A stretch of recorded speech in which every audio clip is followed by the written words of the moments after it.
शबरी मैया ने साफ कह दिया, हे प्रभु, मुझे ना तो कोई भक्ति का ज्ञान है, ना मुझे स्तुति करनी आती है।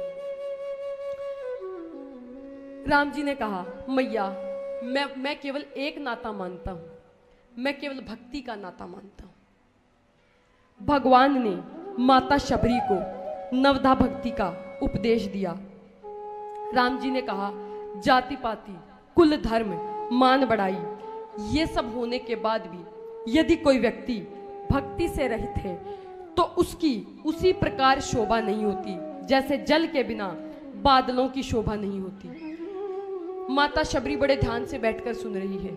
यदि कोई ध्यान से बैठकर सुने तो भगवान भी भक्ति समझाने लगते हैं। राम जी ने माता शबरी को नवधा भक्ति का उपदेश दिया। नवधा भक्ति क्या होती है? 9 प्रकार की भक्ति। राम जी ने कहा, हे मां, संतों का संग करना ये पहली भक्ति है। जीवन में संगति का बड़ा महत्व होता है। जो दुष्टों का संग करता है वो नरक में जाता है, जो संतों का संग करता है वो भगवान को प्राप्त करता है। तो भगवान भक्ति गिनवा रहे हैं। पहली भक्ति क्या है? आप सब ध्यान से सुनेंगे, इसके बाद कथा विराम हो जाएगी, फिर सुनने का मौका नहीं मिलेगा, फिर पछताओगे। तो ध्यान से सुनो। पहली भक्ति क्या है? संतों का संग करना, ये पहली भक्ति है। और उसके बाद भगवान की कथा से प्रेम करना, ये दूसरी भक्ति है। स्वयं राम जी माता शबरी को कह रहे हैं कि भगवान की कथा से प्रेम करना, ये दूसरी भक्ति है। गुरु जी की सेवा करना, ये तीसरी भक्ति है।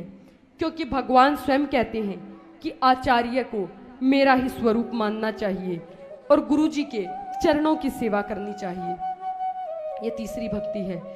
भगवान की लीला कथा का गुणगान करना, ये चौथी भक्ति है।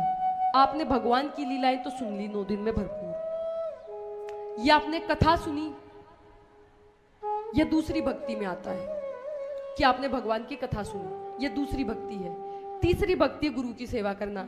चौथी भक्ति क्या है? इस कथा का गुणगान करना। आपने सुनी है, अब आप दूसरों को सुनाओ, तो ये चौथी भक्ति आती है। अब इसके बाद आती है भगवान नाम का जप करना, ये पांचवी भक्ति है। सदैव भगवान नाम का जप करो, ये पांचवी भक्ति है। इंद्रियों पर निग्रह और हृदय में विषाद, ये छठवीं भक्ति है। सब में परमात्मा को देखना, भगवान से अधिक संतों को मानना, ये सातवीं भक्ति है। किसी में दोष ना देखना, जो मिल जाए उसी में संतोष रखना, जिसके अंतर्गत सरलता का व्यवहार, कपट रहित आचरण, हृदय में भगवान से प्रेम और भगवान पर ही भरोसा, ये 9वीं भक्ति है। भगवान ने इस प्रकार से 9 भक्तियों का माता शबरी को प्रवचन किया और भगवान ने कहा, मैया, जिसमें इन 9 भक्तियों में से कोई एक भी भक्ति आ जाए वो मेरे निज धाम को प्राप्त करता है। और आप में तो ये 9 की 9 भक्तियां हैं। आपने तो सदैव गुरु जी की भी सेवा की है, भगवान की कथाएं भी सुनी है, भगवान नाम के गुणों का उच्चारण भी किया है, भगवान नाम का उच्चारण भी किया है, भगवान के गुणों का गान किया है।